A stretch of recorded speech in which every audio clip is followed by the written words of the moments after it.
Merhaba millet. Anladığınız üzere bu hikayenin esas kızı ben oluyorum. Yalnız baştan anlaşalım. Bu öyle bir prenses ve beyaz atlı prens hikayesi değil. Hele kül kedisi hikayesi. Hiç değil. Hayatınızda ilk defa mı çalışıyorsunuz siz? Altı üstü bir kıyafet çıkaracaksınız. Onu bile beceremiyorsunuz. Ay bu kadar işe yaramaz arasında acı çekiyorum resmen. Hatim Bey salonda mı? Evet Leman Hanım. Yerinde. Tamam. Hadi sen de doğru işine. Hadi, hadi, hadi! Ayağa takılanı piyasadan silerim. Ona göre yürüyün. Çoğu hikayede mutluluk alınmayı bekleyen bir şey olarak durur. Ama ben masalları severim. Çünkü en güzel yalanlar masallarda söylenir. Sonuçta gerçekliğini kimse sorgulamaz. Bunu sana kim giy dedi? Senin proporsiyonuna göre mi o? Ah! Siz beni deli etmek mi istiyorsunuz?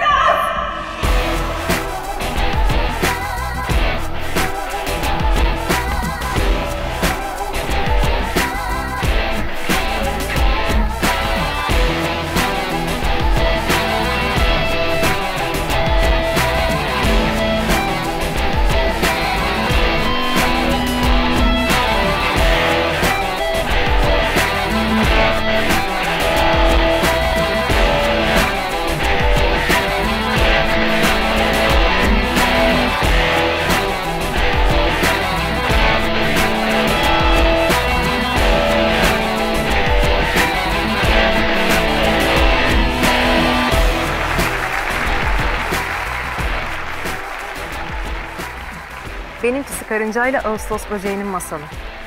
Tabii ki ben Ağustos böceği oluyorum. Benim hoyratlığım tamam da düşene yardım etmek de karıncayı kahraman yapmaz değil mi ama? Bu arada beni değil. Bu masalın kahramanı benim. Ama unutmayın ki her masalda mutlaka kötü bir karakter olur. O değil. Tam olarak benim masalımın kötü kahramanı. Kerem, yakışıklı, karizmatik.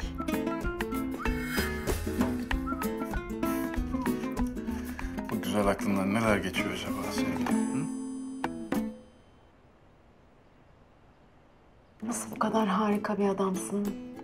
Onu düşünüyorum. Teşekkür ederim. Biliyorum. Bak ne diyeceğim ya. Ya diyorum ki, sen şu ünlü modacılar gibi olsan, yani 2 tane, 3 tane ünlü giydirsen, paracıklar gelse ne güzel olur ya, değil mi? Aşkım her şey para için yapılmaz. Bazı şeyler paradan daha değerlidir. Başarı gibi. Başarı gibi. Para yoksa başarıyı ne yapacaksın, değil mi? Yani başarı ay sonunda ev sahibine verebileceğimiz bir şey değil ya.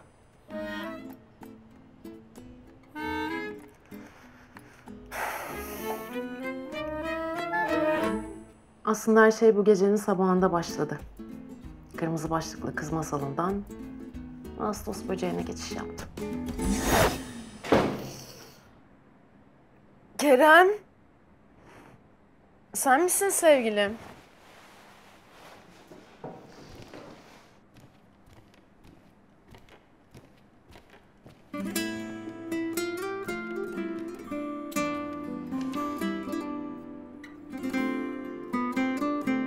Artık seninle yapamam. Gidiyorum. Evet, 28 yıllık hayatımda bugün, işte tam da bugün değişmeye karar verdiğim gün. Neden mi? İyiydik. Seni şerefsiz sen ne yaptın sanıyorsun? Sen ne yapıyorsun? Hadi ya buradan sen ne yaptın? Gel benimle. Ne yaptın sanıyorsun siz ya?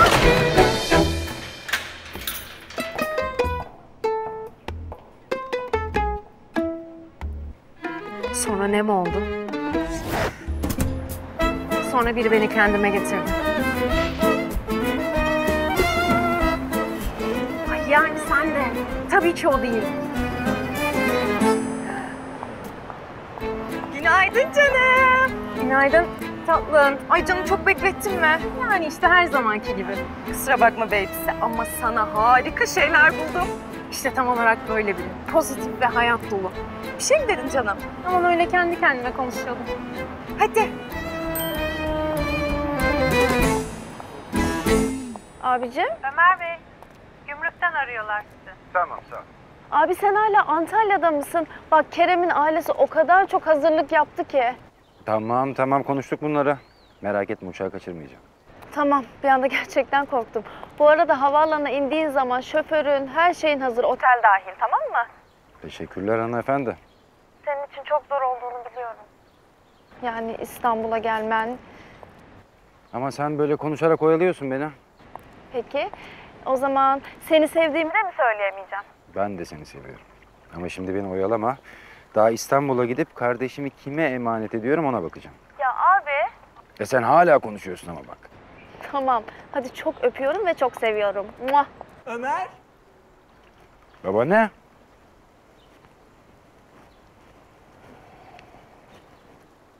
Evet. Bu ne böyle Ömer? Olmuş mu bu? O kadar brief'i boşuna mı verdik biz? Söyleyin ajansa kendilerine gelen brief'i tekrar okusunlar. 100. yıla özel. Bu tasarımı mı basalım şişelerimize? Sakin ol Cahide Sultan. Zaten tasarım onaylamadım. Benim de hoşuma gitmedi. Yani ilgileneceğim. Merak etme. Teşekkür ederim. Rica ederim. Ne demek? Olmamış. Yavaş yavaş. Günaydın beybiler, neredesiniz? Günaydın, geldik işte. Ben onu söylüyorum. Nerede kaldığınızı onu soruyorum. Leman geldi. Bu saatte. Bu geçen hafta bahsettiğim müşteri var ya, o gelecekmiş. O yüzden erken geldi. Bakın bu kadını inanılmaz önemsiyor. Allah Allah, yani bu kadar erken geldiğine göre kesin önemli biri. Hemen söylüyorum. 27 yaşında, zengin bir ailenin tek kızı, Londra'da sanat tarihi okumuş, kendi çanta ve mücevher markasını yaratmış. Bitti mi? Bitmedi. Ayrıca Afrika'daki yetim çocuklar için konaklama ve hastane açtırmış. Seçil Malkoç. Vay be. Peki bu muhteşem kariyer sonrası evlenmeye nasıl karar vermiş acaba? Bunu da kendisine sen sorarsın. Ben nasıl sorayım kızım? Leman senin de toplantıda olmanı istiyor. Ne? Hangi dağda kurt öldü? Orasını ben bilmem. Ben ne biliyorsam size söyledim. Ondan sonrasını onunla konuşursunuz.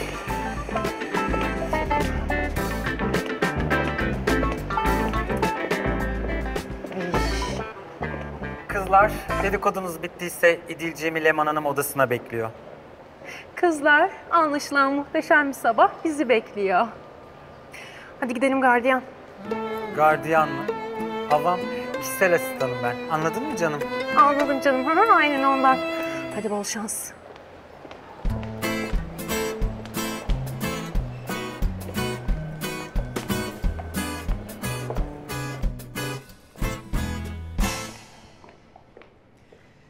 Leman Hanım, benim de toplantıda olmamı istemişsiniz. Evet. Çünkü gelecek müşterimiz benim için çok değerli. Ve kendini çok iyi hissetsin istiyorum. Ortalama bir tipin var. Yanında durduğun kişiyi daha güzel gösteriyorsun. Kilolu iki kişinin ortasında durmak gibi düşün. Kapış?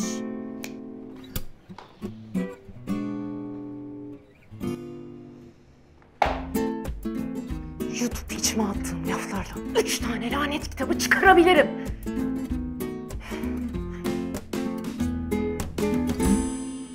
Bir de bu var ama buradaki Sevmedi. saçları daha aşağıda Özellikle de tek kısmına geldiğinde gözlerini devirdi. açar. Gösteriş istemiyor. Bir de şu var. Üzerinde tüyler. Yeni şeylerden hoşlanmıyor. Yüzüğü oldukça klasik. Ben evleniyorum diye bağırmak istemeyen kızlardan. Bir büyüğünden kalma olabilir. İlgisi başka yöne kaydı. Hatırası olan şeyleri seviyor. Bence size yakışacağını düşünüyorum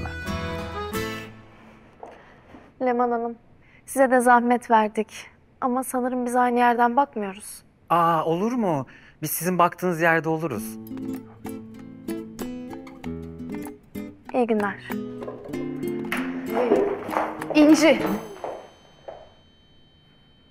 İnci. Saçlarınızın arasında inci ve tüylerden bir taç. Sakin ve olabildiğince yalın bir duvak. Size hitap edecek. Eski zamanlardan kalma, tatlı bir ana gibi sanki. Çünkü bazı düğünler başkalarının hayalidir. Belki de onun hayalindeki gibi.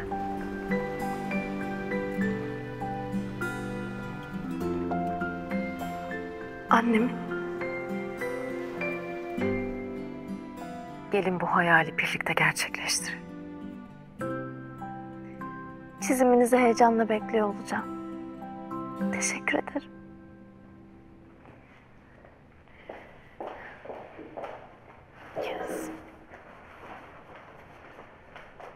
Gel benimle.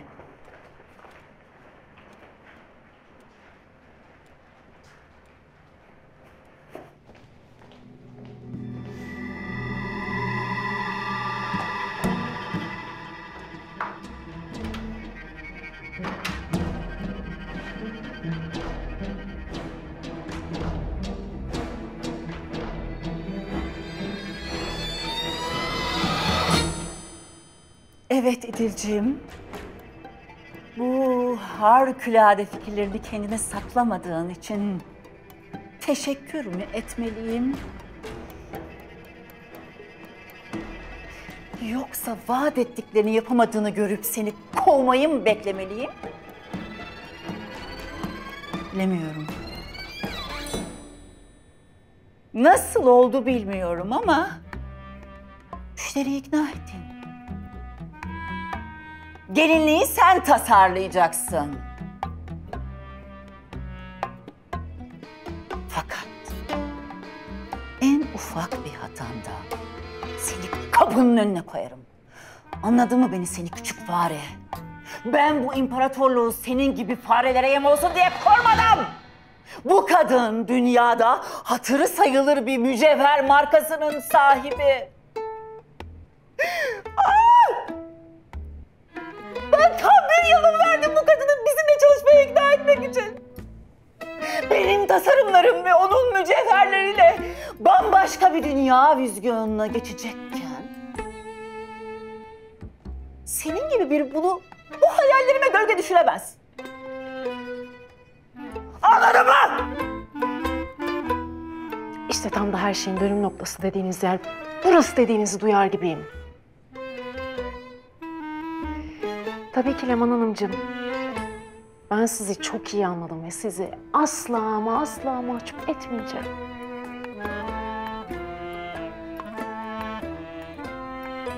Güzel. Şimdi git çalışmaya başla.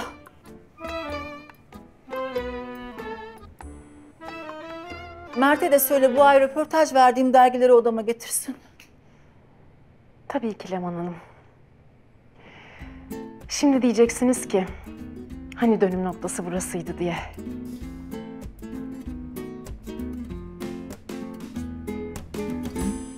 Sanıyorum daha değil. Şimdi gidip yüzüme en sahici gülüşümü takacağım ve...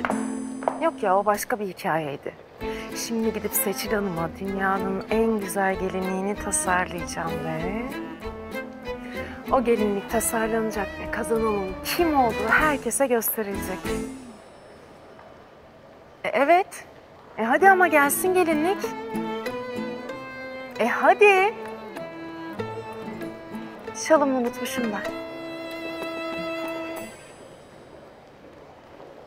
Çok az bir zamanım vardı.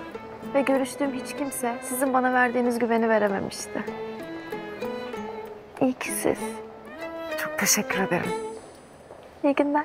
İyi günler.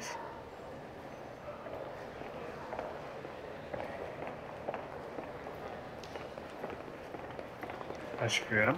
Canım.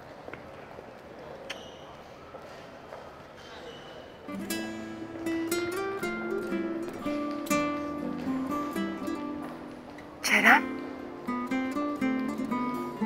Onca beddua, onca lanet nasıl etkisiz kalır ya? Şu an en iyi ihtimalle tek böbreğini kaybetmiş, sol bacağı 10 santim kısalmış olmalıydı. Olmamış. Şanti kıyafetiyle, dünya güzeli sevgilisiyle düğün hazırlığı yapıyor. Neyle? Benim tasarlayacağım gelinlikle. Şu an öyle bir an ki. Şu an öyle bir an ki ben bütün dünyanın camını çerçevesini indirmek istiyorum. Öncelikle kıyafetlerimi tasarlarken aldığım ilham... Leman Hanım, bu gelinlik işini... Şşş! Bakın benim için çok hassas bir durum. Bu gelinlik tasarımını benden alabilir misiniz? Lütfen. Of. Devam et Mert'ciğim. Ama tabii ki ben de yardım alıyorum.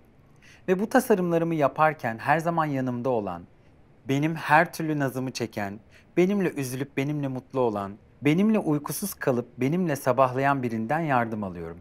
Ve ona sonsuz teşekkürlerimi sizin aracılığınızla sunuyorum. Kendisi kıymetlim, hem asistanım hem arkadaşım Mert Velizade'ye kucak dolusu teşekkürlerimi iletiyorum. Ne? Gerçekten mi? Ne diyorsun sen ya? Ben tam 5 yıldır gecemi gündüzüme katıp senin yanında köle gibi çalıştım. Ama sen daha 6 ay önce işe aldığın buna röportajlarında teşekkür ediyorsun, öyle mi? Yalnız 8 ay oldu canım. Sen bir sus be! Havam. Yeter bu kadar. Yani kime nasıl davranacağımı sana soracak değilim herhalde. Ayrıca kime istersem teşekkür ederim. Bundan sana ne? Ha demek öyle. Ben sen ne istiyorsan yaptım. Aşağıladın yaptım. Hor gördün yaptım. Beğenmedin yüzüme fırlattın yine yaptım. Ben sana 5 yılda 14 defile hazırladım. Ben yaptım ben. Ama sen hiçbirinde bana teşekkür etmedin. Her şeyi geçtim, ben senin arkanı defalarca toplamama rağmen bir gün bile bana gülümsemedin be. Bir gün bile. Yeter! Başıma drama queen kesildin. Çalıştıysan paranı aldın. Burası şov dünyası. Kimse sana çalıştın diye teşekkür etmez. Ayrıca sen de patronuna gelip teşekkür etmediler diye ağlayamazsın. Bana bak küçük fare! İşte o an bu an. Bana bak kül kedisinin üvey annesi. Benim de sabrım bir yere kadar, tamam mı? Ben o cam ayakkabıyı beklemem. Gider kendim satın alır giyerim. Senin bana verdiğin maaş da emeklerimin 1/1000'i bile değil. Şimdi sana, bu yalaka arkadaşına, kurduğum bu yalandan imparatorluğa veda ediyorum. Sen sakın o küçük beyninin tazminatı düşünür falan yorma, tamam mı? Tazminatımı da sana başımın gözümün sadakası olarak bırakıyorum. Ben artık kül kedisi değilim. Kendine sömürecek başka masal prensesi bul. Defol! Hemen terk et burayı! Kovuyorum seni! Tam olarak o laf geliyor. Sen beni kovamazsın. Ben kendim istifa ediyorum.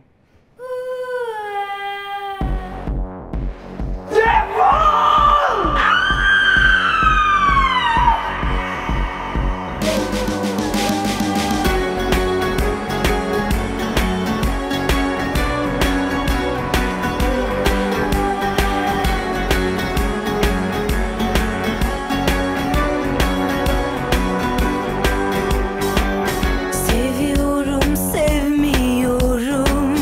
Kaç yaprak var bilmiyorum. Ben seni kopardım, attım. Kendimi toparlıyorum. Var mı şimdi başka biri? Onu bana benzettin mi? Ne yaparsan o ben olmaz. Parçaları sana uymaz. Kendimi bunun için mi yoracağım ben? Kalbimi bunun için mi kıracağım ben? Kendimi bunun için mi yoracağım ben? Kalbimi bunun için mi kıracağım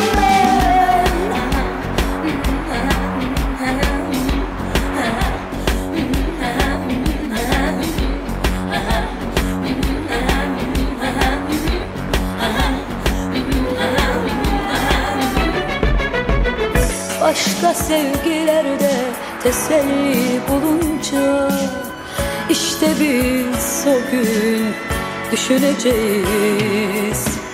Bir an gelip de küllerince yüreklerimiz dinlenince başka sevgilerde teselli bulunca.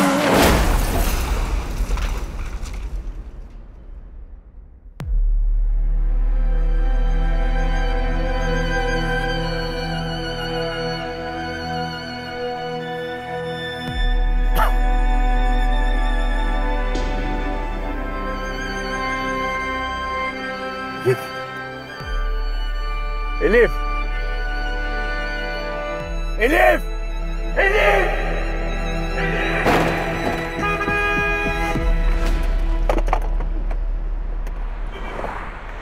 Ne yapıyorsun arkadaşım ya? Ne yapıyorsun? Şişt, alo, bana bak kime diyorum? Kime diyorum ya? Ya alt tarafı bir tamponla vurduk. Ne bu tripler? Şişt, iyi misin? Açsana camı.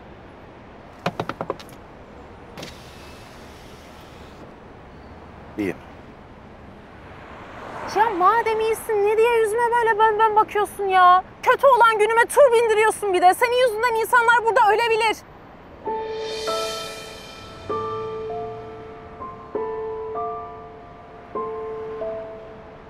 Ne? Ne bakıyorsun? Ha? Duymuyor musun? Anlamıyor musun? Dilimizi konuşabiliyor musun? Yabancı mısın? Nesin? Özür dilerim. İyi misiniz? Oradan bakınca iyi gibi falan mı duruyorum? Ha? Ben sana bir şey söyleyeyim mi? Sen bence ne kullanıyorsan kullanma. Yaramamış. Hadi güle güle.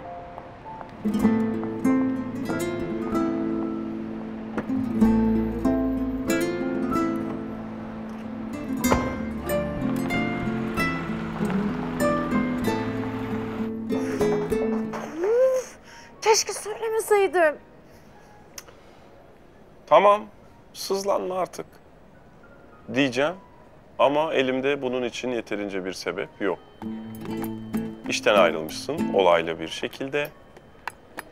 Eski sevgilinin mutluluğuna şahit olmuşsun. Trafik kazası geçirmişsin, ortalık yanıyor. Sen benimle dalga mı geçiyorsun ya? Bunlar geçerli sebep değilse de ne? Var mı? Yok mu? Ha, istifandan mı bahsediyorsun? Başka neden bahsediyor olabilirim acaba? Doğru ya, teşekkür etmemiş. Allah aşkına bırak ya, Levan'dan bahsediyoruz, ne teşekkürü be. Değil mi? Değil mi? Ben çok abarttım değil mi? Allah'ım bir de kadınla neler dedim ya. Uf! Hem de Leman gibi bir kadına sıçtığı boka laf ettirmez. İşte ben şimdi ne yapacağım? Bitti mi, devam edecek misin? Bitti diyorum. Nasıl devam edebilirim acaba? Ha, nasıl devam edebilirim? Onu mu diyorum salak? Sızlanmaya devam edecek misin diyorum. Ya ağlayıp sızlayarak bir yere varamayacağını bilecek yaşlısın artık İdil. Tamam anladık, işten ayrıldın. Bir saattir de dövünüp durdun. Artık yeter, sızlanma. Bir sakin ol, bir sal gitsin Allah aşkına ya. Lütfen. Öyle mi diyorsun? Öyle diyorum. Bunca yıldır büyük bir firmada çalıştın. Onlarca çizim yaptın, onlarca defile düzenledin. Ama bunları yapanın ben olduğumu kimse bilmiyor. Sen biliyorsun. Neler başarabileceğini senden daha iyi kim bilebilir? Hayatım.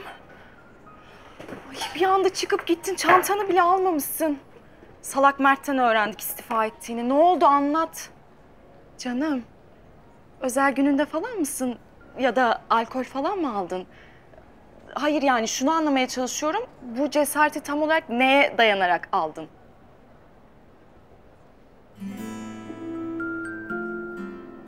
Kırılmış kalbimin verdiği travmaya dayanarak.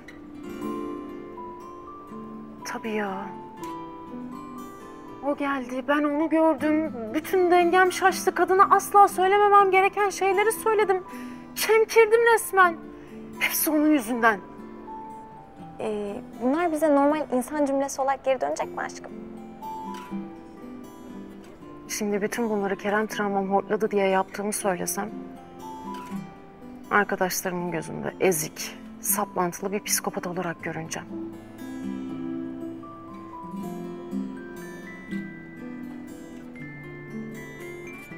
Ama arkadaşlar bunlar için vardır değil mi?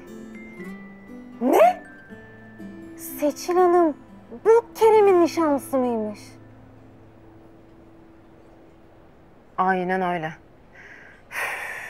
Peki ben ne yapacağım şimdi? Hadi kalkın. Bakma öyle. Hadi kalkın. Siz de hadi. Hadi. Hadi.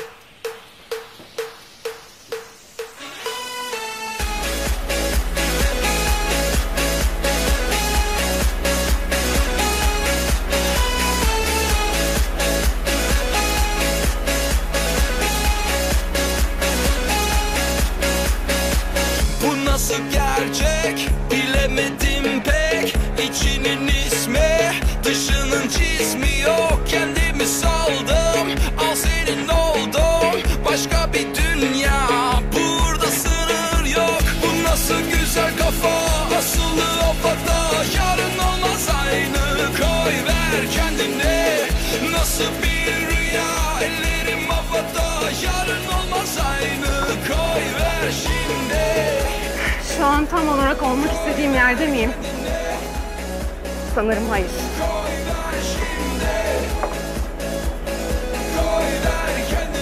Ulan Kerem.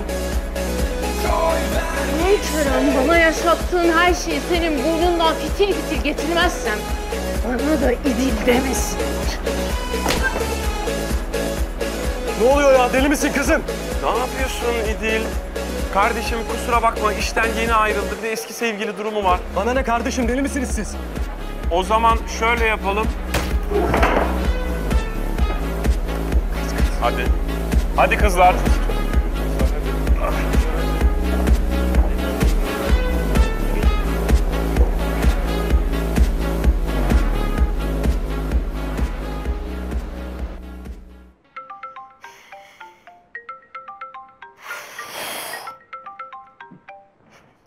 İstemiyorum arkadaşım, tamam mı? Fiber altyapı, hayat sigortası falan filan hiçbir zıkkımı istemiyorum.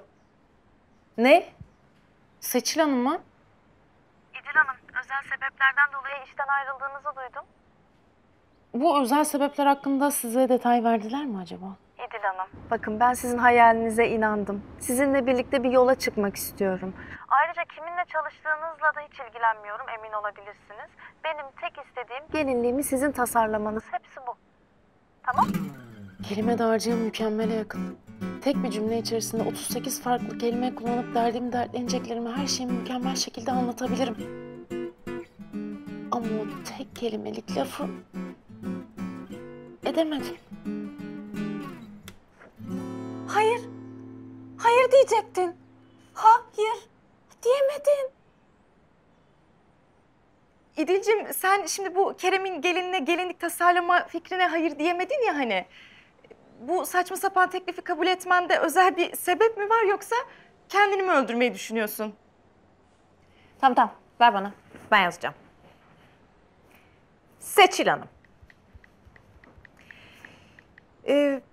Özel sebeplerden dolayı bu işi kabul edemeyeceğim. Ama size mutluluklar dilerim. Hatta sadece sana dilerim. Zira o müstakbel kocan geberip... Yolla. O gelinliği tasarlayacağım. Ama hiçbir zaman giyilmeyecek. Nasıl olacak o? Tam olarak şöyle. Benim size söylemem gereken bir şey var. Biz Kerem'le sevgiliydik. O beni aldattı. Kerem, çıkarı olmayan hiç kimseye selam bile vermez. Bence bu plan tutmaz. Gelinlik provası için 7/24 nasıl Seçil'le vakit geçireceksin? Bu bir. Düğüne kalmış bir ay nasıl dost olacaksın? Bu iki. Diyelim oldun. Kerem'in kötü bir adam olduğunu nasıl ispat edeceksin? Elinde belgen mi var? Bu da 3. Vallahi ben her ne kadar bu MasterChef kılıklı arkadaşın aramızda olmasından pek memnun olmasam da ne yazık ki bu durumda aynı fikirde olduğumu belirtmek durumundayım. Duygularımız karşılıklı hanımefendi. Peki ilişki doktoru. Madem her boku biliyorsun, yap planı da görelim. Aynen, evet. Al buyur. Sen yap kardeşim. Yaparım. Yap o zaman. İyi dinle. Dinleyeceğim. Arkadaşlar öncelikle setup gideceğiz. İlk aşamada senin ne yapıp edip Seçil'le sürekli vakit geçirmenin bir yolunu bulman gerekiyor. Bunu yaparken de Kerem'i Seçil'den uzak tutacağız. Yani ilk aşamada yapılacaklar listesindeki en önemli adım Kerem'le Seçil uzaklaştırılacak. Bunun için de ikinizi seçiyorum. İyi de biz ne yapacağız canım? Aynen. Biz ne yapacağız? Güzel. Kerem'in en büyük zaafı ne? Kadınlar. Bir dakika. Ya bu seni aldattığı kız vardı ya hani kafede tartaklamıştın, karakola düşmüştün. Ona ulaşsak, yani sonuçta seni onunla aldattığına göre en iyi ihtimal o kızı da Seçil'le aldatmış oluyor. Yani buradan yola çıkarsak bence bir şeylere ulaşabiliriz. Zeynep, gel öpeceğim.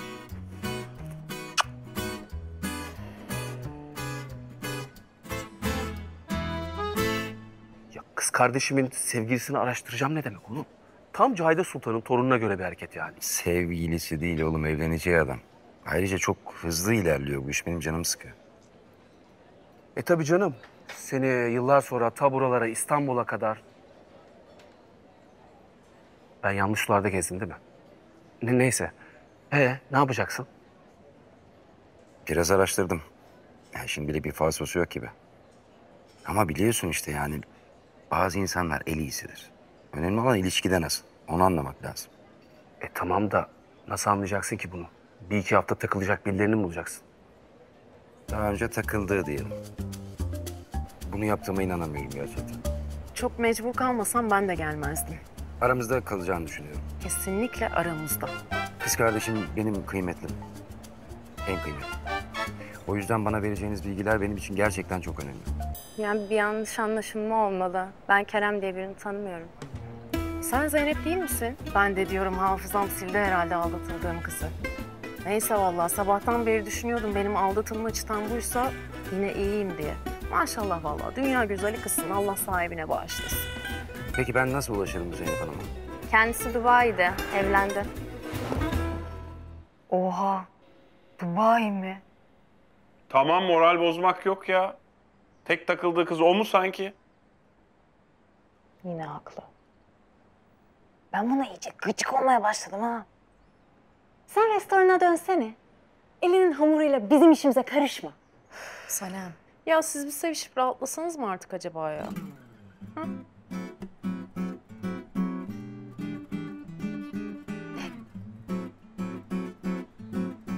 Tamam canım hadi ciddi bir şey konuşuyoruz burada. Dön buraya. İyi, tamam. Ne yapacağız? Şöyle yapacağız. Seçil'e dair önemli bilgilere ulaşmamız gerek. Bu görev sende Sanem. Seçil'e ait her şeyi öğreniyorsun. Her şey. Her şey. Diğer ne çıktıları tamamla. Ay! Çalındı! Çantam tutun! Tutun çantam çalındı!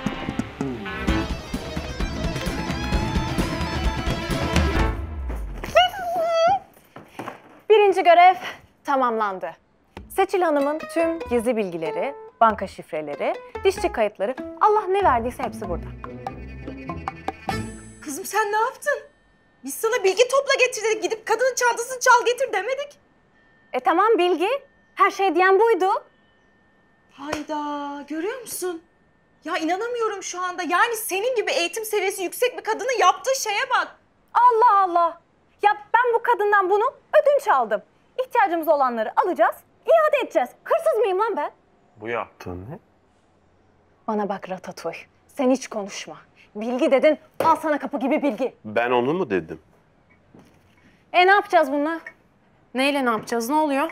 Gel. Kadının çantasını çalmış. Ne? Hırsız mısın kızım sen? Çanta çalmak da ne? Ödünç.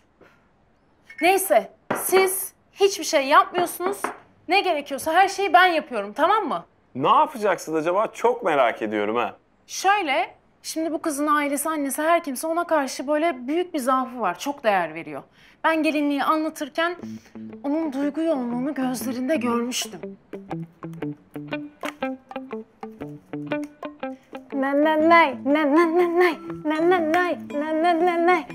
Aferin mi bekliyorsun sen? Valla istiyorum. Ama senden yağmurlu havada su bile istemem. Ay vallahi içim şişti ya gerçekten. Yani bu şekilde olmaz. Bizim doğru düzgün bir plan yapmamız lazım. Arkadaşlar, yapılacak şey belli. Allah ne verdiyse bam bam bam giriyoruz. Herkes kendi anlattığı planı, her şeyi ne varsa uyguluyoruz. Hayır, şimdi şöyle olacak. Şimdi sana provalar için bir mekan bulmamız gerekiyor. Prova takvimini öyle bir ayarlıyoruz ki Kerem katılamasın. Prova saatlerinde Kerem'i takip ve engelleme görevi de sizde. Tamam. O sırada ben de Seçil'in güvenini kazanıp ona Kerem'le... Hayır, saçmalama. Ne diyorsun? Ağzından çıkanı kulağın doysun. Kerem'le alakalı hiçbir şey söylemeyeceksin. Güven kazanman gerekiyor senin. Kafasında oluşabilecek en ufak bir şüpheye bile yer vermememiz lazım. Doğru. İyi de biz nasıl takip edeceğiz? O iş bende, onun ayarlarıyla ben oynayacağım. Nasıl?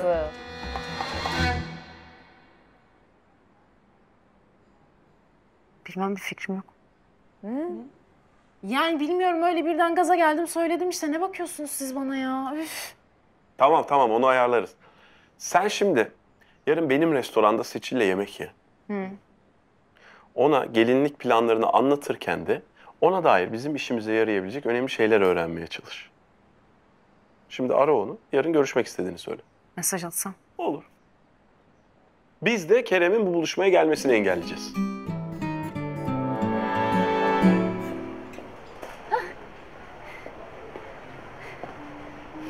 Selam. Merhaba, hoş geldiniz. Hoş bulduk. Son olaylardan sonra benimle tekrar çalışmak istemeniz beni çok mutlu etti. Çok teşekkür ederim. Ne demek, olur mu öyle şey? Zaten önemli olan mekanlar değil, fikirlerdir. Öyle değil mi İdil Hanım? İdil. İdil deyin lütfen. Tamam, peki İdil. Yalnız mı olacağız? Müstakbel eşiniz bize katılmayacak mı? Yok katılmayacak. Hem nerede görülmüş yani düğünden önce gelinliği görmesi falan damadın? Öyle bir şey yok. Tam da bu durumlar için bir atasözü. Aç tavuğun istediği bir avuç yem, Allah verdi darı ambarı. Değil mi ama? Yani o büyü neden bozulsun? O kadar haklısınız ki size çok hak veriyorum. Aynen öyle. Ne içersiniz bu arada? Yani buranın şarapları enfestir. Tavsiye ederim. Bizim şarap üreten bir aile olduğumuzu bilmediğinde anlamış olduk. Nasıl yani? Yani şöyle anlatayım. Benimle görüşmek isteyen insanlar önce beni internetten bir araştırırlar. Yani ailemin ne iş yaptığını, benim yardımseverliğimi, markalarımı, gözümü boyamak için her şeyi yapıyorlar. Ama İdil, inanır mısın ben o kadar bıktım ki artık bu olaylardan. Ama sen öyle değilsin. Yani sadece işinle ilgileniyorsun ve bu beni çok mutlu etti gerçekten. Pardon, bu önemli olabilir. Alo, efendim buyurun. Gerçekten mi? Tamam hemen geliyorum. Çok teşekkür ederim, sağ olun. Kolay gelsin. Bir problem mi var? İdil, ben dün çantamı çaldırmıştım da. Evet, bulunmuş. Neyse ki şanslı günümdeyim. Saat kaç? Ben Kerem'e saat 4'te beni al demiştim ama saate göre ben nasıl taksi bulacağım şimdi? Eyvah. Şöyle yapalım, bence ben bırakayım sizi. Ne dersiniz? Gerçekten mi? Tabii ki. Zahmet olmayacak. Asla. Lütfen buyurun. Hayır demeyeceğim o zaman, olur. Çok teşekkür ederim. Rica ederim.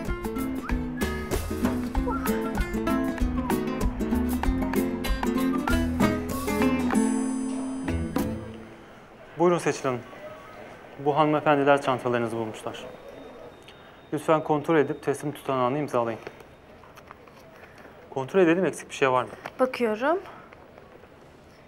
Hayır, yok. Sağ olun. Geçmiş olsun. Teşekkürler. Çok teşekkür ederim. Gerçekten hayatımı kurtardınız. Tam düğün arifesindeydim ve pasaportum, cüzdanım, her şey bu çantanın içindeydi. Ne kadar teşekkür etsem az size. Hiç teşekkür etmeyin. Ben arada yapıyorum böyle şovlar. Vatandaş Zeynep iş başında. Rica ederim de diyebilirdiniz ama neyse, bunu tercih ettiniz. Sizin için yapabileceğim bir şey var mı? Lütfen. Rica ederim. Bizim için yapabileceğiniz hiçbir şey yok. Biz görevimizi yerine getirdik. Çok sağ olun. Sakın vatandaşlık görevlerimi satın almaya kalkmayın. Oldu o zaman. Biz tekrar çok teşekkür ederiz. Size iyi günler. İyi günler. Teşekkürler. Hayırlı olsun bu arada.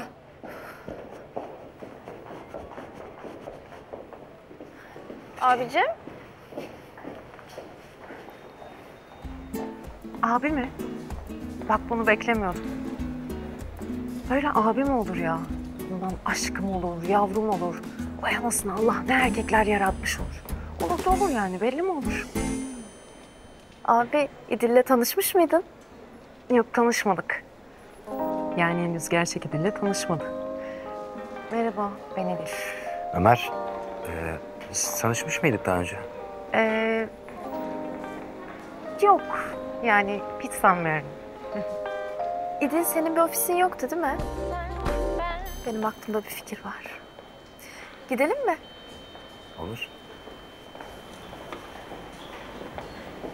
Ay, Bir an böyle kimlikte problem çıkacak ve nikahta iptal olacak diye o kadar çok korktum ki.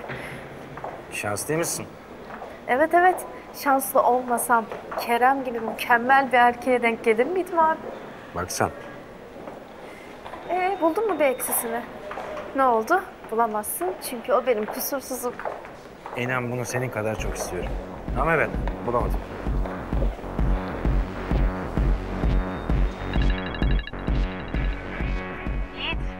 Hazırlan, planda değişikliğe gidiyoruz.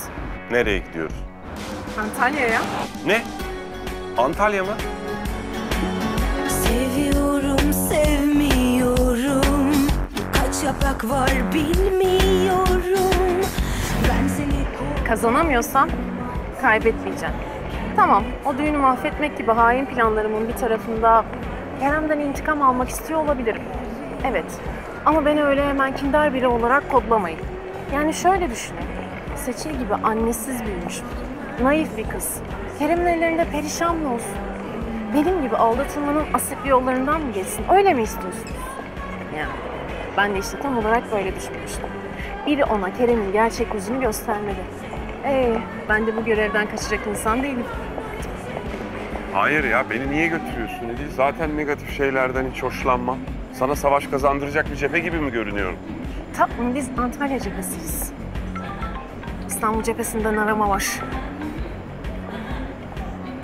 Evet kızlar. Ay bu Kerem zibidisi toplantılarını bahane edip İstanbul'da kalacakmış. Bu pislik gitmiş biletini çarşamba 5'e almış. Ama biz ne yapıyoruz? A planı geçiyor. O zaman gazamız mübarek olsun. Gazamız mübarek olsun. yoracağım ben. Kalbimi bunun için mi kıracağım ben? Kendimi bunun için mi yoracağım ben? Kalbimi bunun için mi kıracağım ben? Yok ki senin bir yedeğin, yok ki senin. Şu takip olayını bir daha planlasak iyi olacak. Bence de. 4.000 lira taksi parası mı olur be?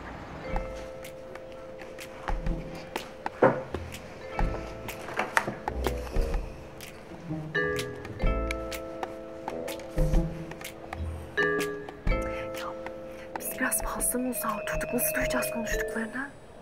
Zeynep'ciğim, planın buraya kadarki kısmını ben hallettim. Bundan sonrası için o güzel saksıyı birazcık çalıştıracağız. MasterChef olsaydı kesin bir şey bulurdu. Bir dakika. Sizin bu MasterChef'le aranız bayağı iyi herhalde. Hayırdır Sanemciğim? Şerdir Zeynep. Hı? Adam her bokolog olduğu için her boka bir fikri var. Ben onu ima ediyorum. Bak ikidir sen de İdil de üzerime geliyorsun. Tamam sakin ol. Tatlım, takibin birinci kuralı dikkat çekmemektir. Bunu sakın unutma. Hadi ya, şeytanın aklına gelmez.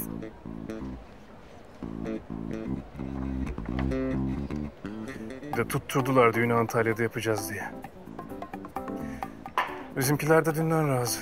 Oğlum desene, iç güveysi gidiyorsun Antalya'ya. Bırak istedikleri gibi olsun. Sonra ben çok güzel at koşturacağım o çiftlikte.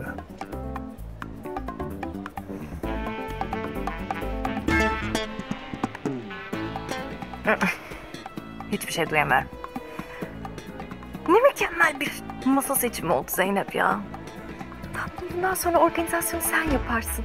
Tamam mı? Öyle bir masada otururuz. Tamam kızma.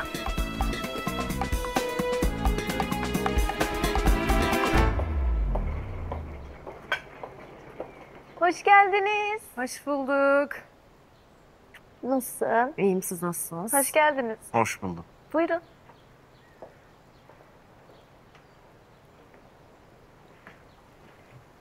Yiğit Bey, sizin gelmenize ayrıca çok mutlu oldum. Londra'daki restoranınıza bayılıyorum. Ya ne güzel tesadüf değil mi? Yani Yiğit benim yıllardır arkadaşımdır ama ben bile bu kadar ünlü olduğunu bilmiyordum. Olur mu? Ben sıkı takipçisiyim. Yani 3 tane dünya şampiyonluğu olan bir şefi burada ağırlıyor olmak benim için şeref doğrusu. İdil sizden bahsedince dedim ben de geliyorum. Kısa bir araştırma yaptım ve sizin aile geleneğiniz olan şarap üreticiliğine devam ettiğinizi öğrendim. Ben de restoranlarımda kullandığım şarapların üreticisiyle bir süredir sorunlar yaşıyorum. Ve siz de bilirsiniz ki iyi bir yemeğin olmazsa olmazı, yemeğe anlam katan, hatta ortamı büyüleyici kılan şey Şaraptır. kesinlikle. Ve dedim madem bir değişim istiyorum ve böyle bir fırsat doğdu, hem İdilciğimi yalnız bırakmamak hem de sizin üretimlerinizi yerinde görmek ve tadım yapmak için geldim. İyi ki geldiniz. Muhteşem bir tesadüf oldu gerçekten. İdil, ben seni ilk gördüğümde hayatıma dokunacağından o kadar emindim ki şimdi daha iyi anlamış oldum. Nasıl diyeyim? Ya sen bizim hayatımıza çok büyük değişiklikler, çok güzel güzellikler getireceksin gibi geliyor.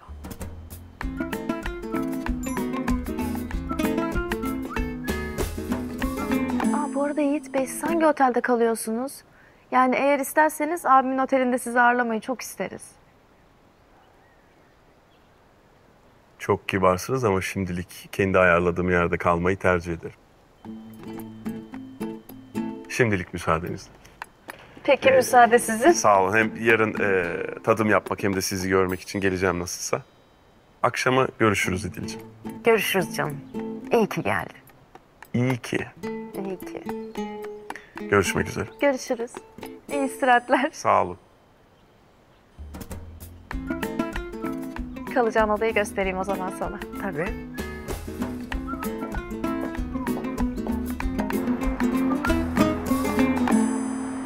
Yiğit ama yani sana da aşk olsun. Arkadaşlar mükemmel kariyerimle sizi ezmek istemedim. Tamam, yani biz buraya Yiğit güzellemesi yapmaya toplanmadık. He? Kıskandı benimki. Seninki derken? Yani yıldızımız barışmıyor ya. Yani o yüzden tersi sarkazm. Arkadaşlar konuyu değiştiriyorsunuz. Çok önemli bir şey konuşuyorduk. Ortada kocaman bir anakondamız var. Tamam o zaman, yarın tam gaz devam. Tam gaz. Hadi herkese iyi geceler.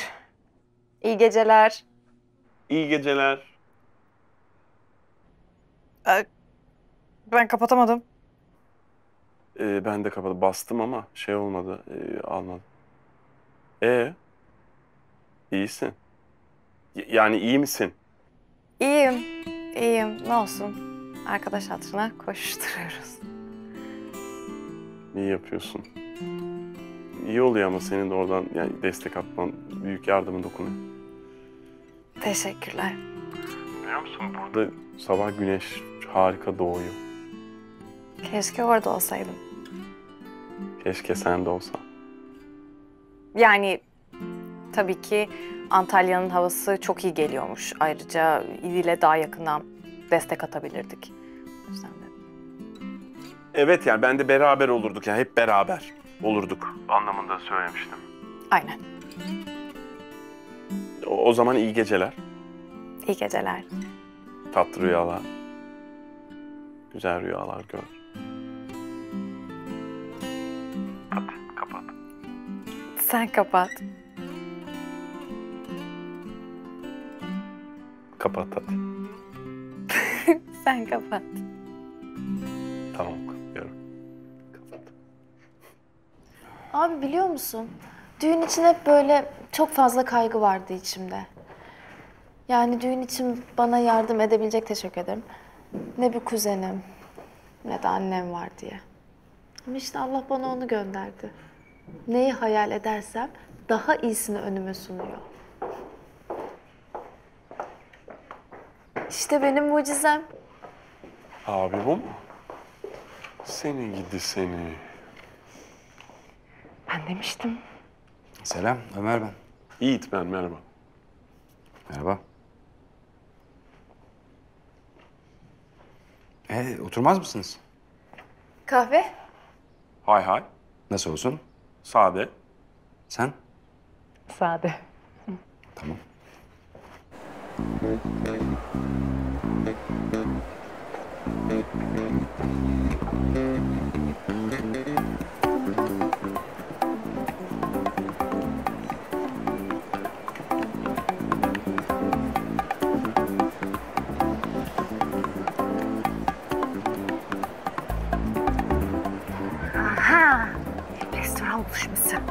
Umarım bir kadındır. Hadi gel.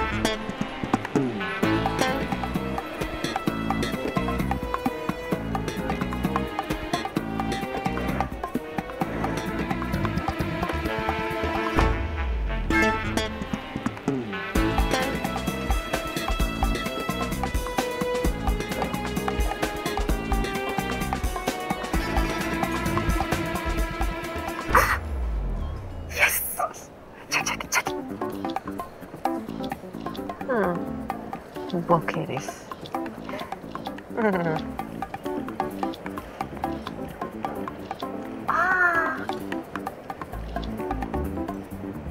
Çekiyor musun?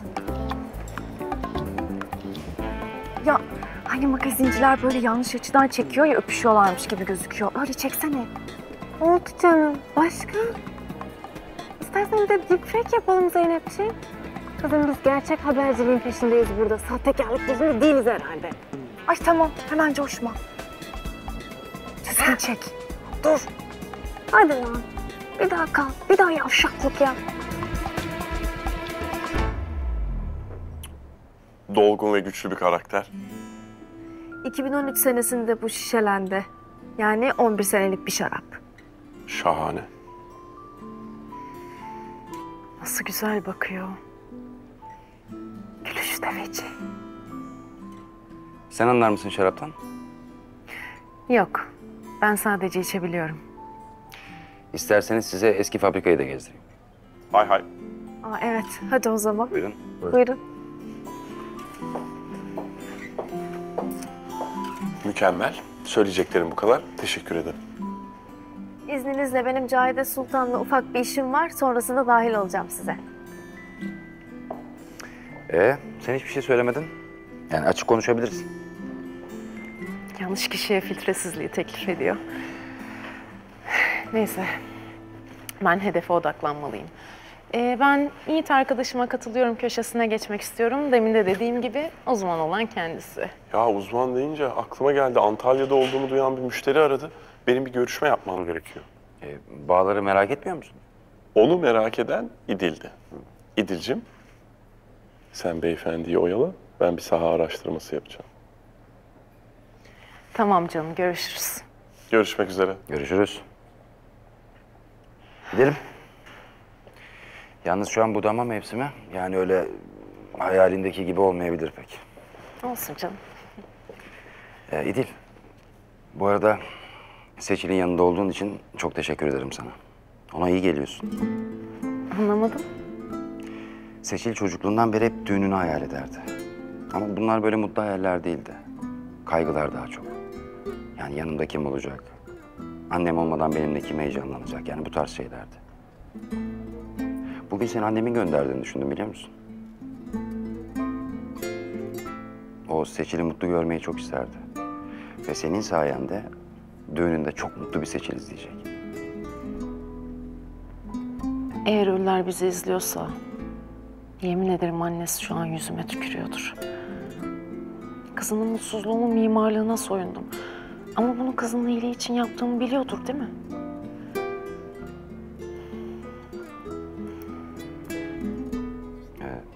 Ben üzdüm mü seni?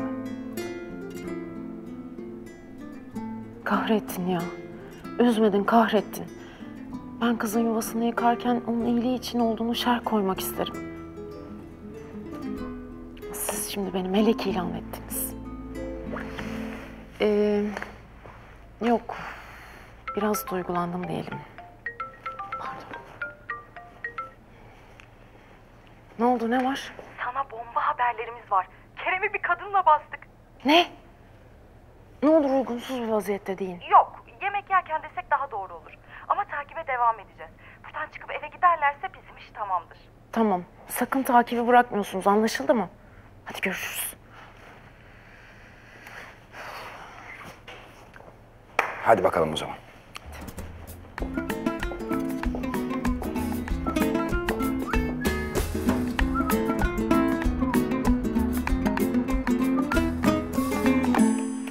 Buyurun İdil Hanım. Sağ ol canım. Rica ederim. Hadi yok mu kızlardan bir haber ya? Hadi. Heh, geldi.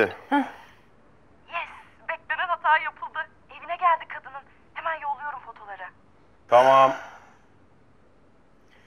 Çok üzülecekler. Ler derken? Seçilli abisi işte. Damat şerefsiz çıktı diye çok üzülecekler.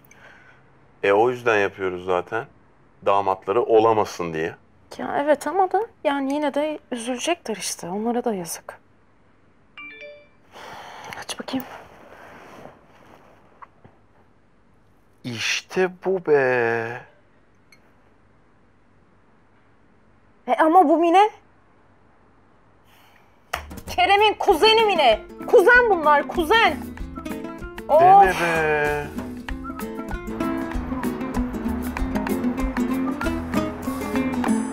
Seçil belki bahsetmiştir sana. Şirketimizin 100. yılı. Biz de bu yıl için özel bir seri ürettik. Ama baksana, tasarımlar korkunç. Yok, bahsetmemişti.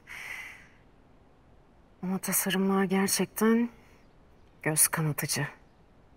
Yani bunlarla piyasaya çıkarsanız 100 yıl daha göremeyebilir şirketiniz. Acilen müdahale edilmesi lazım. Ne gibi? Yani çalıştığın ajansla yolları ayırmakla başlayabilirsin mesela. Başlayabilirsiniz. Önerin var mı? Yani aslında çok zor değil. Bu kadar köklü bir şirketin vizyonunu yansıtacak daha modern bir çalışma yapılabilir. Bak mesela, dur göstereyim. Şöyle.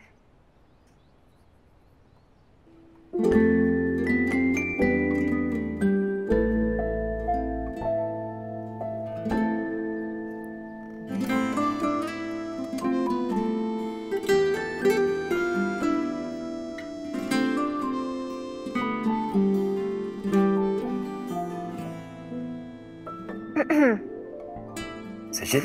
Abi, acaba tasarımcımı çalıyor olabilir misin? Çok isterdim.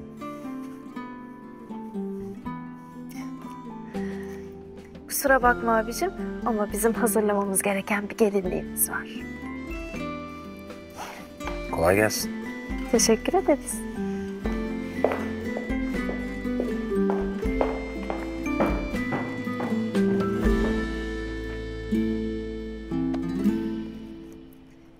Biliyor musun, gelin çiçeğimi ben kendim ektim. Gerçekten mi? Evet. Seneler önce tabii bu aramızda kalsın. Kendim ektim böyle zambaklarımı. Tohumları ekerken de dedim ki kendi kendime böyle dua ettim. Allah'ım dedim lütfen doğru adamı çıkar karşıma. Dualarım kabul oldu. Kerem'i çıkarttı karşıma. Doğru adam olduğunu nereden anladın peki? Kerem benim hayatımda gördüğüm en fedakar insan. Bir de çok nazik. Yani kimseyi incitmek istemiyor, kırmak istemiyor. Ama İdil, en önemlisi ne biliyor musun? Bana ilgi gösteriyor. Çok ilgili. Yani kendimi özel hissettiriyor. Siz tanışalı ne kadar oldu? 1 seneye yaklaştık. Yani bizim aslında düğün günümüz, tanışma yıl dönümümüz olacak. Tam da tahmin ettiğim gibi. Kerem'le ilk yılımız aynı Seçil'in anlattığı gibi geçmişti. Sonra birden maskesi düştü. Aniden, böyle yavaş yavaş falan da değil. Bilmiyor ki anlattığı Kerem gerçek değil, Kerem'in maskesi. Ay, İdil telefonu alabilir miyim?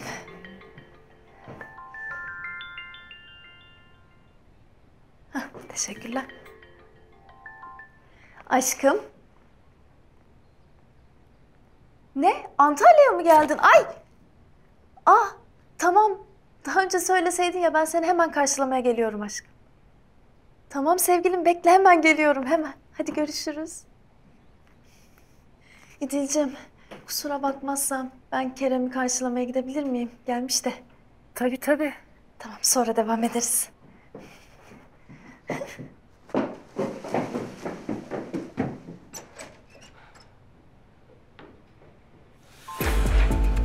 Bana baksana sen. Asıl sen bana bak. Yaşanan onca şeyden değil, benden sonra canını yaktın onca kadına aynı şerefsizliği yaptığın için bu sözleri işiteceksin. Adam dediğin...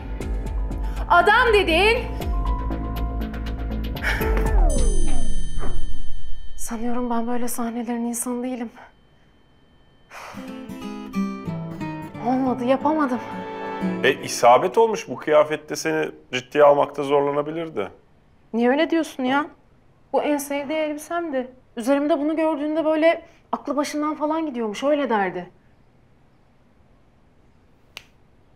Tabii ya.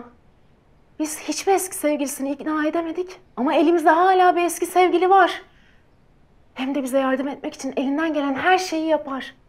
Kimmiş o?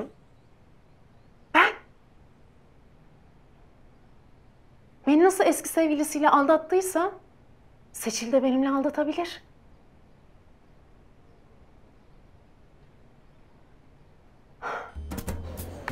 Siz hiç iyi bir şey için kötülük yaptınız mı? Ben birazdan yapacağım.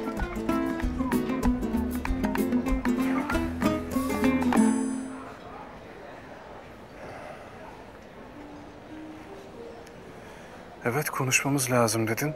Geldim. Dinliyorum.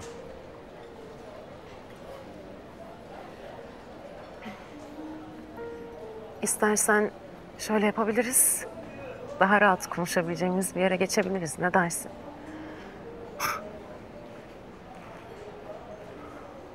Öyle mi dersin? Hadi.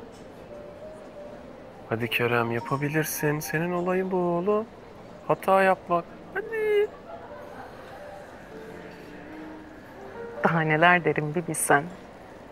Şaşırırsın. Beni şaşırtmak zordur ama. Zor olsun. Hallederiz.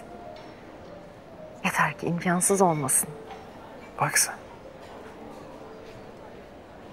O zaman şaşırt bakalım.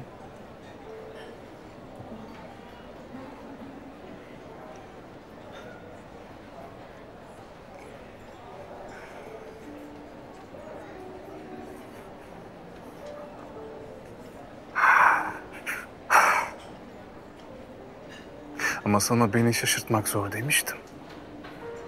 Ama bak, gerçi bu kadarına şaşırdım doğrusu. En sevdiğim elbisen. Çilek kokulu rujun. Ve sen her şeyine benim için gelmişsin bu gece. Kamera nerede? Nereye doğru el sallıyoruz? Hayır. Yani bu kadar organizasyon yapıp ölümsüzleştirmek istemedin mi? Ha? Kamera yoksa nasıl göstereceksin Seçil'i aldatmanı? Bak, ben sana söyleyeyim. O iş lafınla olmaz. Çünkü Seçil bana çok aşık.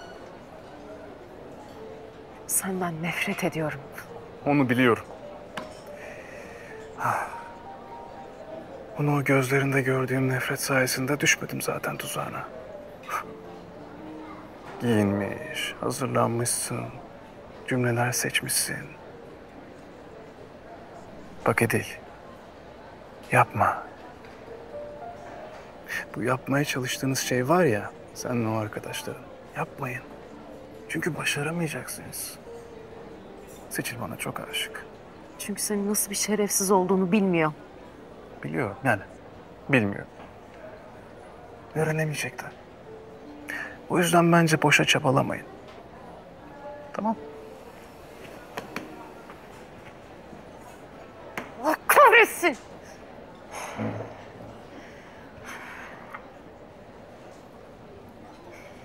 Ne oldu? Nereye gidiyor bu? Anladı. Şeytanın erkek şubesi anladı. Tamam ya, bir sakin ol. Bir sakin ol önce. Pardon, bakar mısın?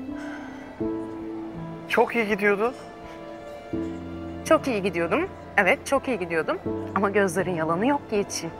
Gözlerin yalanı yok. Gözlerimden anladı. Beni lütfen yalnız bırakır mısın? Ben kendimle kalmak istiyorum. Hayır canım, onu yapamıyoruz yalnız. Yiğit, lütfen. Yalnız kalmak istiyorum. Hayatım, seni bu şekilde yalnız bırakamam.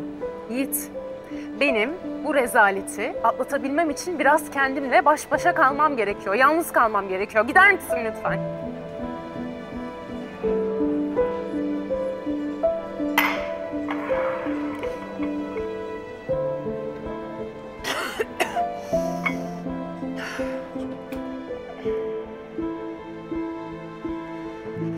becerebildiğin tek bir şey var mıydı ya? Hı? Tek bir şey. Bir numarasın. Plaketliksin valla. Her şeyin içine etmekte bir numarasın ya. Bir numarasın, plaketliksin.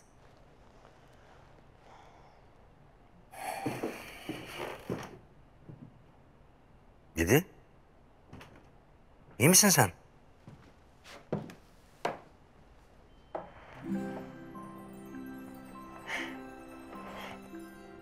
Tabii ya.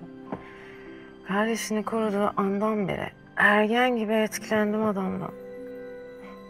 Şimdi zihnim, bilinçaltım böyle sıkıntılı anlarımda seninle hayaller kur. Bak.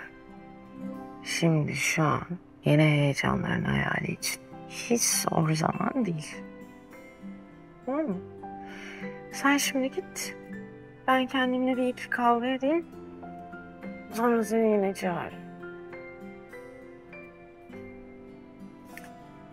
Edil. Edil, iyi misin? Kendinde misin? İyi misin mi dedin sen?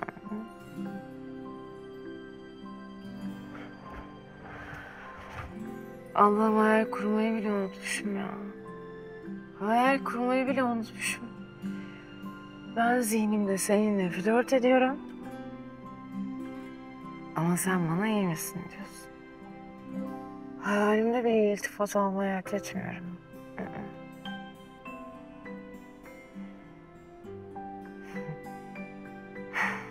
Oysa bak şu an benim ne kadar değerli oldum. Her şeyin en iyisi, en güzeline layık olduğumu söylemeliydim mesela. Ben bunları söylemeliyim. Mesela gözlerimin ne kadar şey olduğuyla başlayabilirsin iltifatlarını. Öyle zaten. Gözleri çok güzel. Doğru yoldasın. Mesela böyle bu tutup.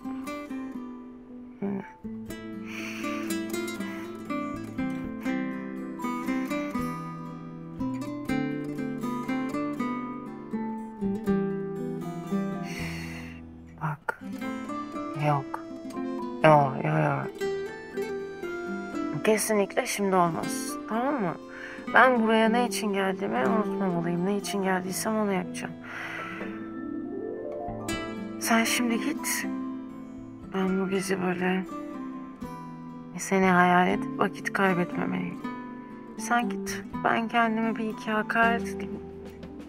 Sonra seni yine çağıracağım.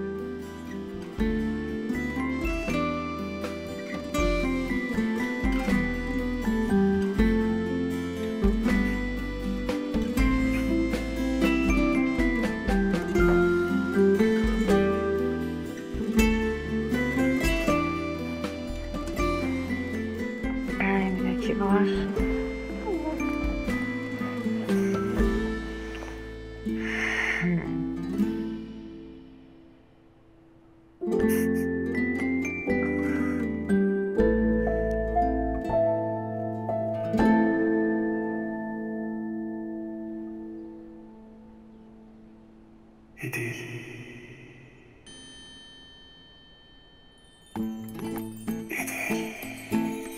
Senin tipine git.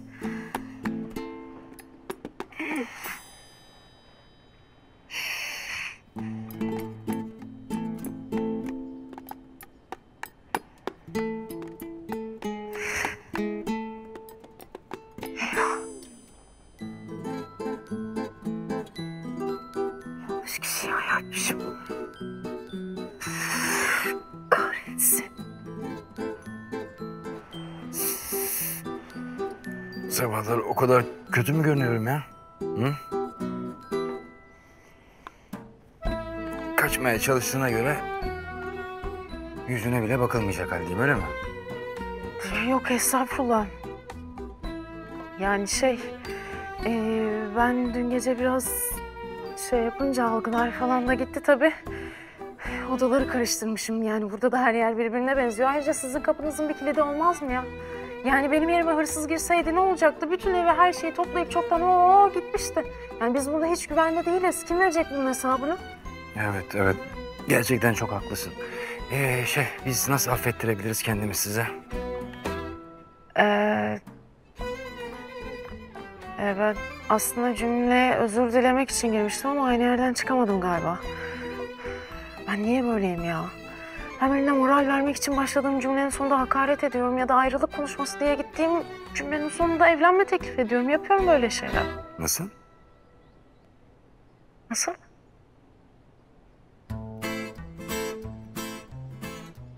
Ben bunları kendi kendime konuştum değil mi? Yani yaparım ben öyle bazen. Kişisel hasbihal. Kahve. Tamam sen sade bir kahve içsen iyi olacak. Ama 30 saniyede 30 farklı şekilde rezil ettim kendimi. Ya o sadece gülümsedi. Bu adam gerçek mi? Hayır bak bu asılma sorusu cümlesi falan değil. Ben hayal mi kuruyorum şu an?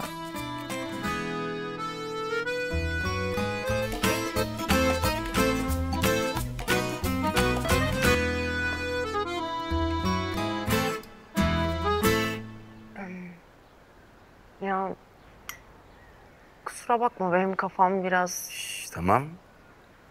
Açıklama yapmak zorunda değilsin. Yani olur bazen değil mi? Saçmalarız. Sen bir de anlayışlısın. Yok. Yok tamam anladım ben seni. Sen kesin hayalsin. Çünkü ben böyle ne zaman gerçeklerden boğulsam hayallere kaçarım. Sen de kesin benim eskiden okuduğum romanlardan bir karaktersin. Öylesin değil mi? Kesin tamam anladım ben seni tamam.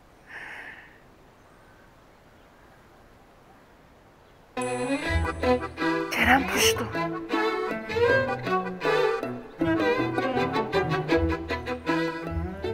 Allah'ım bu hayal değil düpedüz gerçek. Ben düpedüz rezil ettim ya kendimi rezil ettim.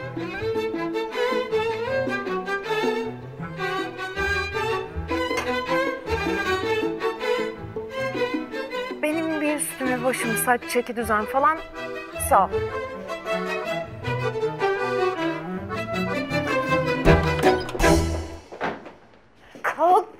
Kalk çabuk kalksana ya kalk uyan hadi. Ne oluyor be? Arkadaşın geceden beri kim bilir kaç farklı şekilde rezil oluyor ama sen burada götünü devirmiş bir şekilde yatıp uyuyorsun. Çabuk bana moral konuşması yap hadi. Konu ne anlamadım. Ya sakinleşemiyorum anlamıyor musun? Ya beni İdil'i şu an adam zeka seviyesi düşük biri olarak gördüğüne adım kadar eminim. Ya adamın odasına girmişim tamam mı? Ve o beni kovmak yerine üstümü örtmüş. Ya beni resmen kişiliği yetersiz bakıma muhtaç biri olarak görüyor ya. Adım kadar eminim buna. Yoksa benimle niye uğraşsın? Tatlım, neden olacak? Çünkü senden hoşlanıyor olabilir mi?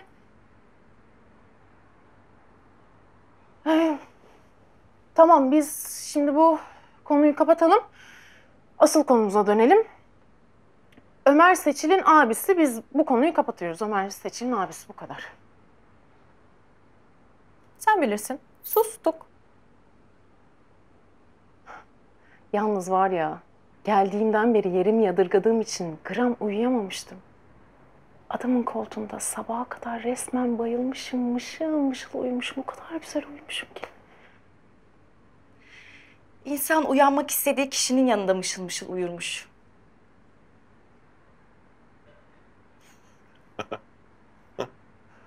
Ben size bu konu kapandı demedim mi? Ne uzatıyorsunuz? Ha?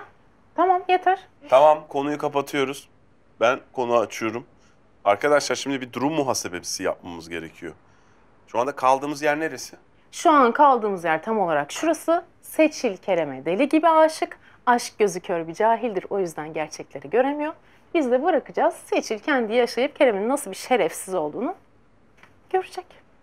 Ve kazanan Kerem olacak. Ne yapalım? Yani nikah memuru bize sormayacak ki evet ya da hayır diye. Seçil'e soracak. Evet ya da hayır diyecek kişi de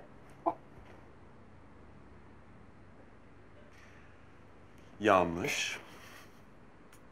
Nikahtan önce evet ya da hayır diyecek başkaları da var. Aileler.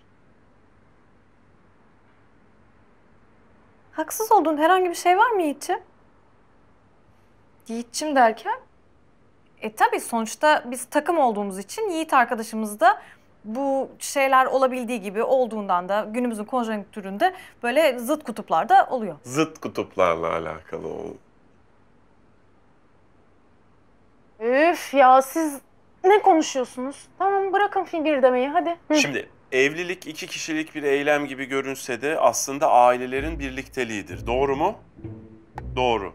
Madem Seçil'in gözü aşktan kör olmuş vaziyette, o zaman biz de gerçekleri ailesine gösteririz. Ömer ve Cahide hayır derse bu iş biter. Sen diyorsun ki biz yanlış hata oynadık. Seçil'in ailesini oynamalıydık. Aynen. Tabii ya. Ömer zaten Kerem'in bir açığını, hatasını aramıştı ama bulamamıştı.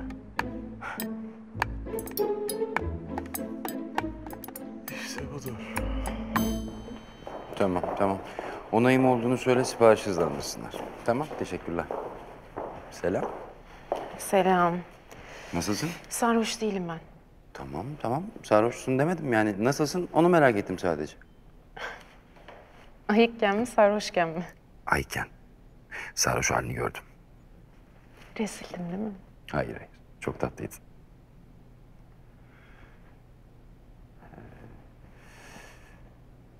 Prova yok galiba bugün. Yok, off günüm, ben de biraz etrafın tadını çıkarayım dedim. Onun için de kalktın fabrikaya geldin. Bilmem ne yapabilirim ki. Çok güzel yerler var. Hadi gidelim buradan.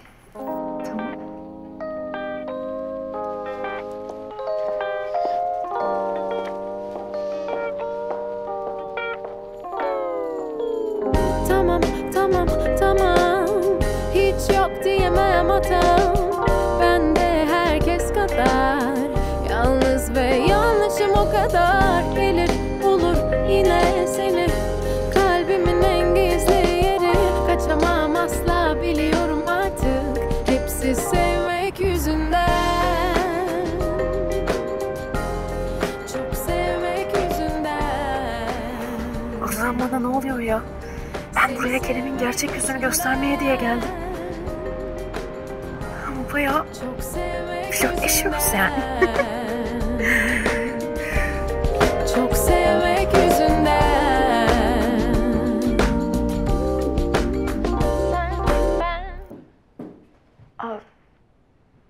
Siz... Otur.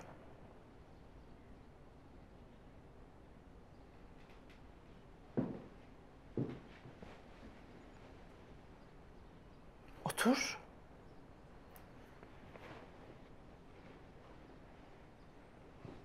Ne istiyorsun torunumdan? Nasıl? Neden Ömer'in etrafındasın? O torununuz. Yani bir yanlış anlaşılma var sanırım. Ben Seçil'in... Seçil'in gelinliğini tasarlıyorsun. İstanbul'dan geldin. Çok yeteneklisin. Teşekkür ederim. Yapabiliyorsan yap. Anlamadım. Yapabiliyorsan yap. Ama Ömer'e bulaşma. Cahide Hanım, yalnız ben hala anlayamıyorum. Kerem'le Seçil'i ayırmaya geldim. Kerem'in eski sevgilisisin. Evime yolladığın o garip adam, oteldeki iki tuhaf kız. Saçma bir çetesiniz. Yapabiliyorsan yap. İçimdeki ses Kerem'in 5 para etmez biri olduğunu söylüyor. Ama elimde bir nedenim yok. Senin varsa meydan senin. Günlerdir ne yapacağını merak ediyorum ama gördüğüm kadarıyla işini iyi yapamıyorsun. Siz neden söylemiyorsunuz peki? Seçil size hayır diyemez. Evet diyemez. Şimdi hayır dersen bu iş bozulur. Ama torunum benden bir ömür boyu nefret eder. Kerem onun içinde bir sızı kalır. babaannesinin açtığı yaranın sızısı. Bunu yapamam. Sen yapabiliyorsan yap. Ama Ömer'den uzak dur. Nişanlısını kaybettikten sonra yıllarca kendine gelemedi. O tüm bu duyguları yönetemez. Ondan uzak duracaksın. Yoksa Seçil neden burada olduğunu öğrenir. Cahide Hanım. Nişanlısını kaybetti dediniz. Nasıl oldu? Trafik kazası. Arabayı Ömer kullanıyordu.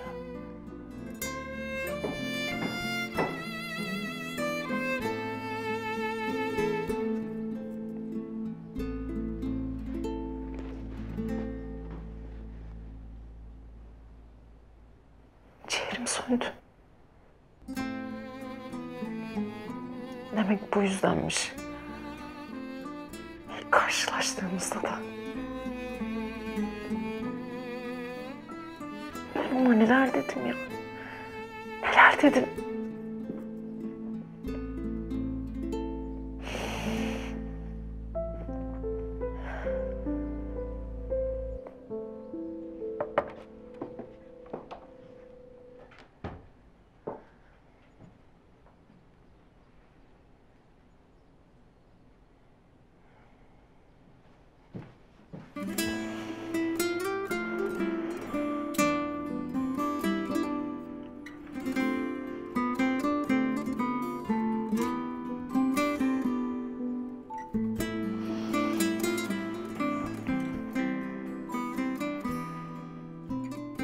Özür dilerim.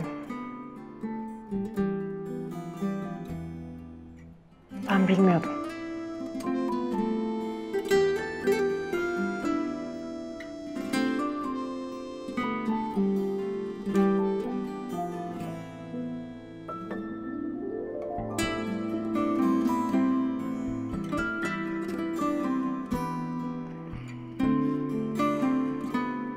Ben gitsem iyi olacak.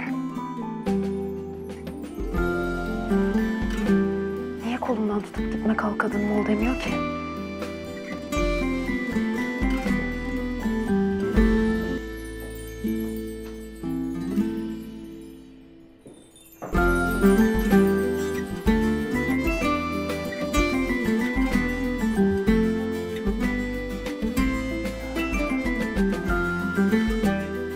Şşş, bakma öyle.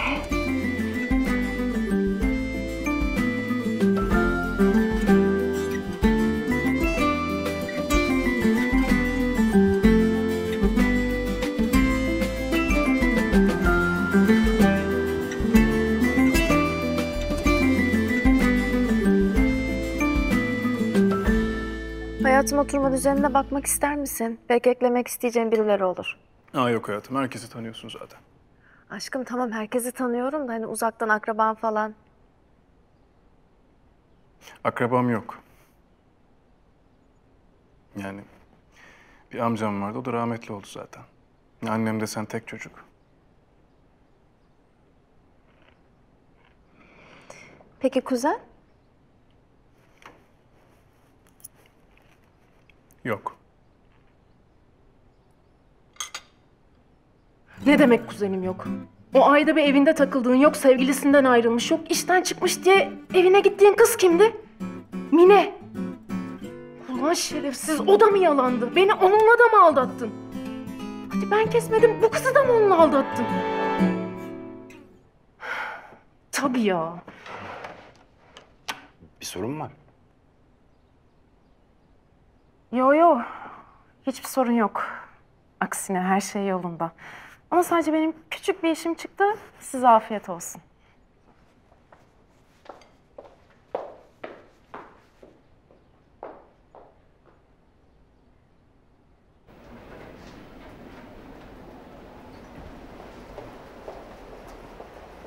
Ne oldu? Anlatsana. Ne oldu? Ben anlatayım size ne oldu.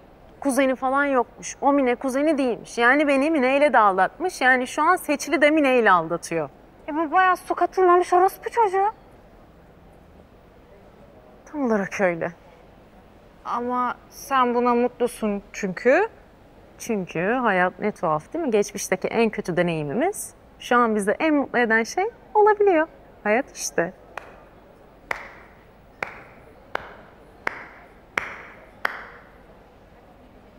Sanem. Zeynep. Siz çetesiniz. Ha? Hadi ya.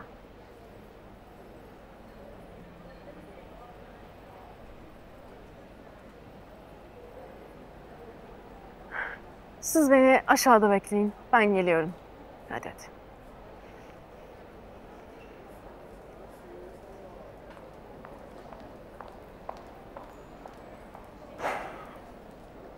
Ya sen neyi anlamadın? Biz ayrıldık. Ve ben seni sevmedim. Yani neyi anlamadın da bunları böyle kuyruk gibi peşine takıp getirmişsin? Hı? Çok zavallı görünüyorsun. Ay canım benim. Sen de buradan bakınca tam bir pislik gibi görünüyorsun. Hatta biliyor musun böyle nereden bakarsan bakayım öyle görünüyorsun. Aynen. Ve Seçil gibi birini hak etmiyorsun. Yani şunu anla, her şey seninle alakalı değil. Sen amme hizmeti yapıyorsun. Yani bana olan saplantılı aşkınla hiçbir alakası yok, öyle mi? Değil sana aşık olmak. Senden nefret bile etmiyorum. Evet, bu yola çıkarken senden nefret etme duygum vardı. Ama şimdi sadece tek isteğim Seçil'in senin gerçek yüzünü görebilmesi. Bu kadar. Bu kadar. Neymiş ya benim gerçek yüzüm? Ha?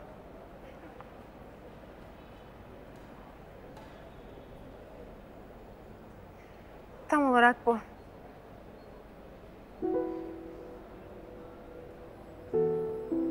Sen beni takip mi ettirdin? Evet. Sen gerçekten kafayı yemişsin.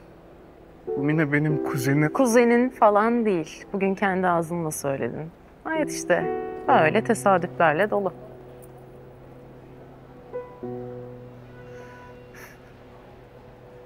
Tamam, şöyle yapalım. Bunu yapma.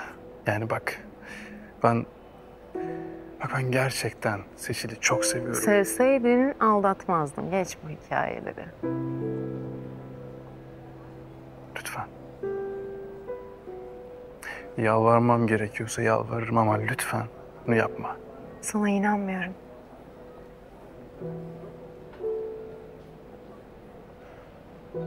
İdil, bak ne istersen yaparım. Lütfen bunu yapma. Bak şöyle yapalım. Sana bu akşama kadar mühlet. Ya insan gibi buradan çekip gidersin ya da herkes gerçekleri görür.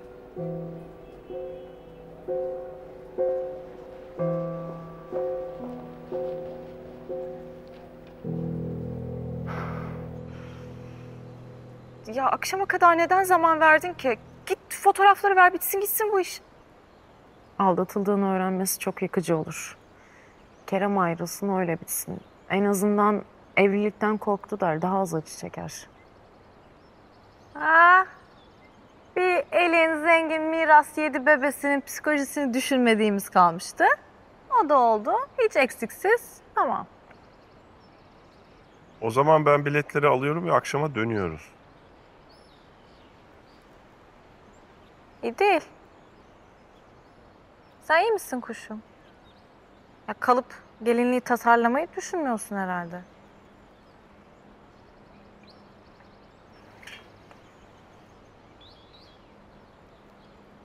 İyi değil. Bırak gitsin.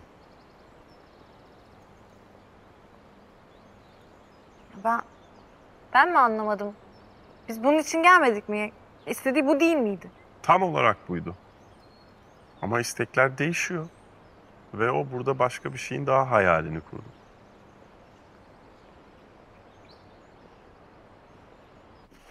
Evet tamam. Dediğim gibi yapalım onları. Bu ne güzel sürpriz.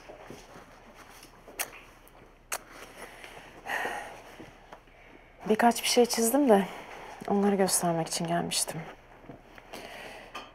Şöyle bir şey çalıştım. Çok güzel.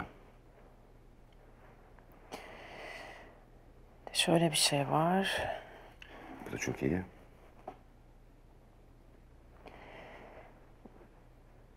Bir de bu. Yani hangisini seçeceğiz şimdi? Hepsi çok güzel.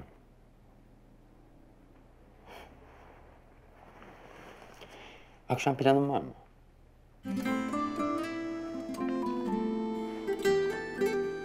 Akşam Kerem şerefsizi defolup gittiğinde gündemin değişeceğini bilmiyorum. Akşama daha çok var aslında. Şimdi bir şeyler yapsak olmaz mı? Hadi.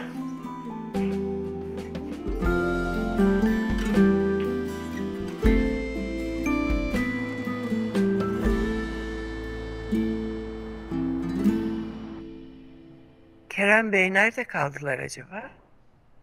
Belki de gelmeyecektir.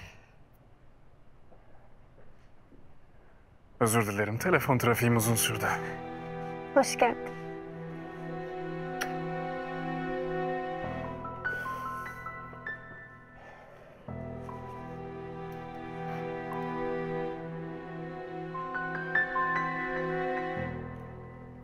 Dediğimi yapmamışsın. Çünkü yapamam.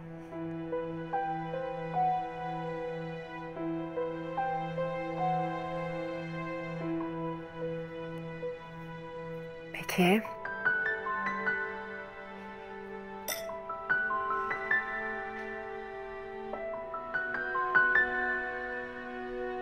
Benim size söylemek istediğim şeyler var.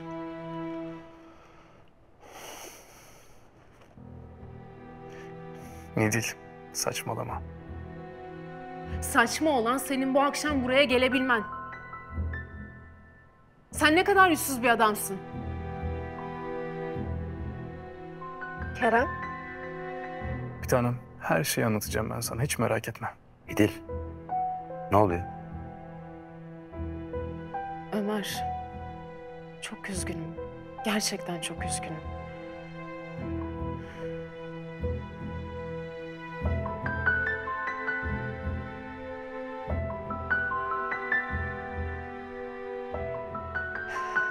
Fotoğrafların çekildiği tarih sen düğün hazırlığı yaparken o seni aldatıyordu. Tıpkı beni aldattığı gibi. Size bunu daha önce söylemeliydim. Ama söyleyemedim. Kerem'i tanıyorum, hem de çok iyi tanıyorum. O kimseyi sevemeyecek kadar bencil, kimseye sadakat duyamayacak kadar aşağılık bir adam. Kerem. Bir tanem. Hı. Bak, İdil'i o kadar çok sevdin ki söyleyemedim. Evet. Yani maalesef kendisi eski sevgilim. Ya ben burada olması tamamen tesadüf sandım. Kerem nasıl yaparsın böyle bir şeyi? Nasıl saklarsın böyle bir şeyi benden ya? Bir tanem. Ben düğün üstü üzülmeni istemedim. Ben işini yapar gider sandım. Ben saplantılı bir aşık yüzünden canın sıkılsın istemedim. Hepsi bu. Sen hala hangi yüzle konuşuyorsun ya? Ha? Sen bu kızı aldatmadın mı? Ha? Hem de bununla işte. Yıllarca bana bunu kuzenim diye yutturdu. İyi akşamlar Kerem. Kuzenim Mine. Londra'dan düğünümüz için geldi. İstanbul'da yemek yedik, sonra onu evine bıraktım. Hepsi bu. Yalan söylüyorsun.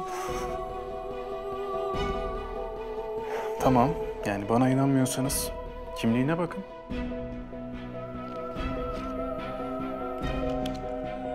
Soyadlarımız aynı. Rahmetli amcamın kızı.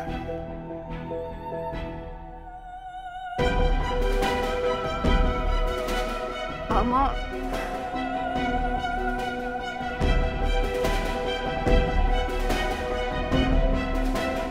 İdil. Defol.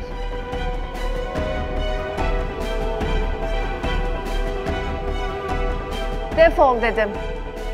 Sen de.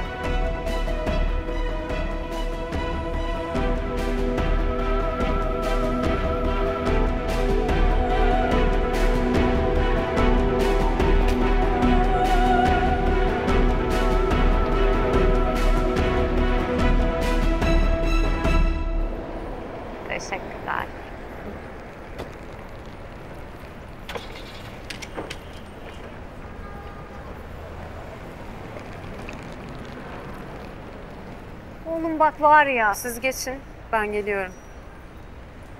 Dümbük! Başından beri biliyordun değil mi her şeyi? Saplantılı aşığın hazin sonu diyelim. Hı? Kazandı. Çünkü kötüler her zaman kazanırlar.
Serkan abi hoş geldin. Gelmene çok mutlu oldum. Hoş buldum. Kız kardeşim evleniyor değil mi? Geleceğim, eğleneceğim, kurtlarımı dökeceğim. Ne diye izliyoruz bunu? Düğünde bir sürprizle karşılaşmayalım diye. Nasıl bir sürpriz olabilir ki? Ya kızım İdil manyağı işi bozmaya çalışıyor. Ama eğer onu yalancı durumuna düşürürsem onun söylediği hiçbir şeye inanmazlar. Bana yardımın lazım. Bak ben Seçil'i kaybedemem. Seçil çok zengin. Ya hayatın kurtulur. Sana da o istediğin arabayı alırım. Söz. Sevmediğim biriyle sırf para için evlenilir mi ya? Ya asıl para dışında evlenmek için başka hangi iyi neden olabilir ki? Ha?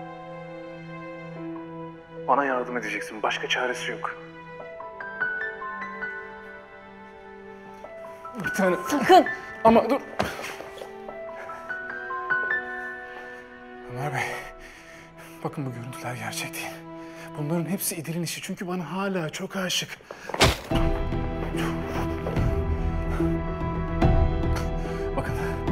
Bakın hata yapıyorsunuz tamam mı başka? Lütfen bir dakika hata yapıyorsunuz tamam mı? Sen. Belki başta öyleydi ama... Babaanne.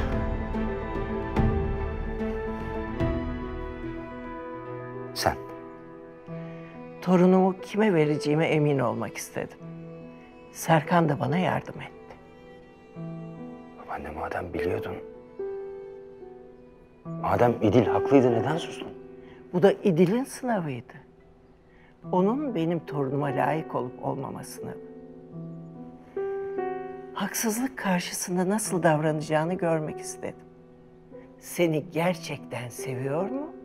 Yoksa sadece Kerem için mi burada? Cevabını alabildin mi?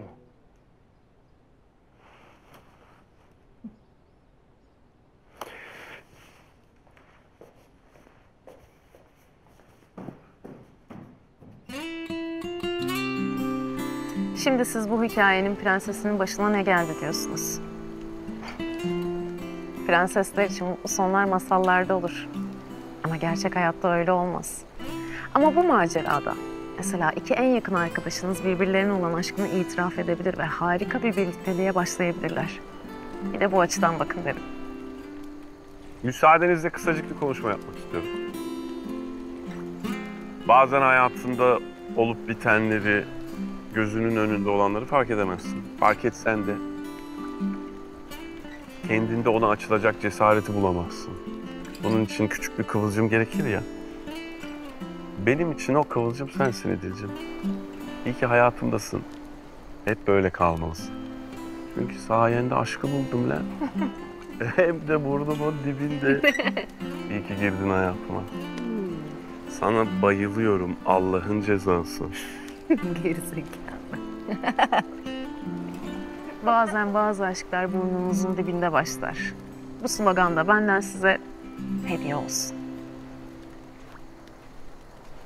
Herkese iyi akşamlar. İyi akşamlar.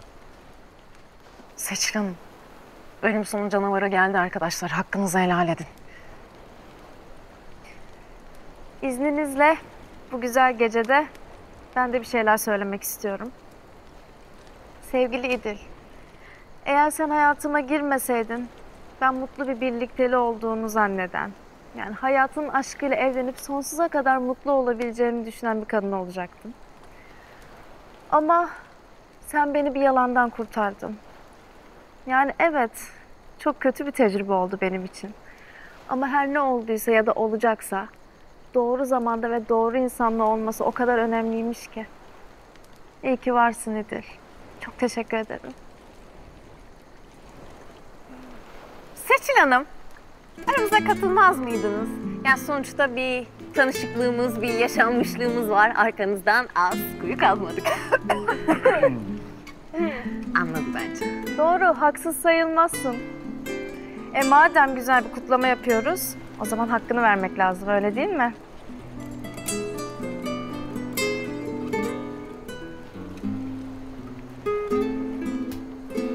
Hayda.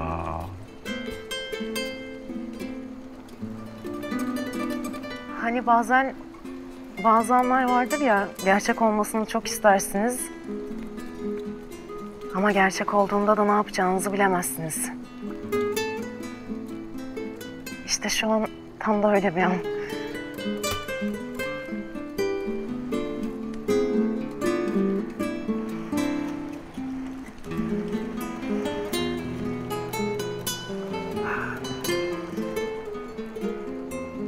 Nasıl olmuş?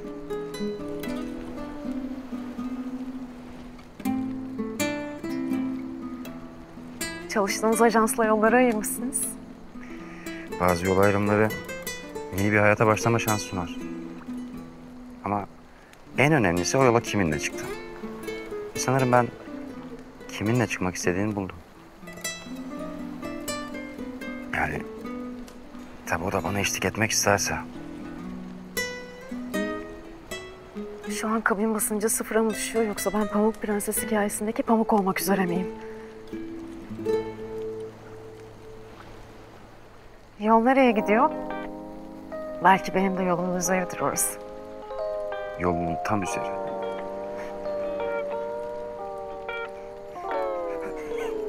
Tamam, tamam, tamam. Hiç yok diyemem hatam.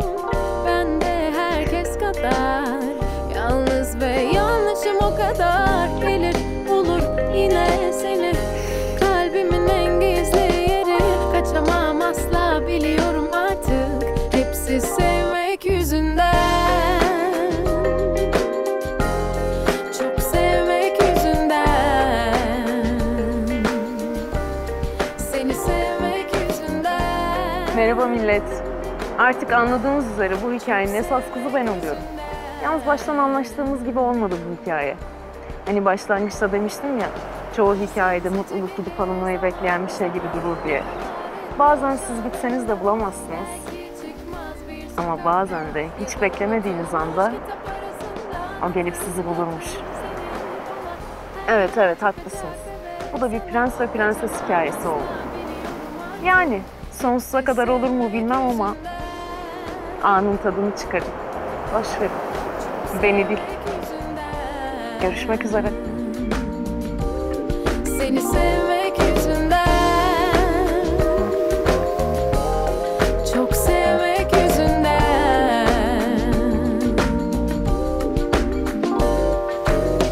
Sen, ben, ay ışığında toplanmış tüm yıldızlarda.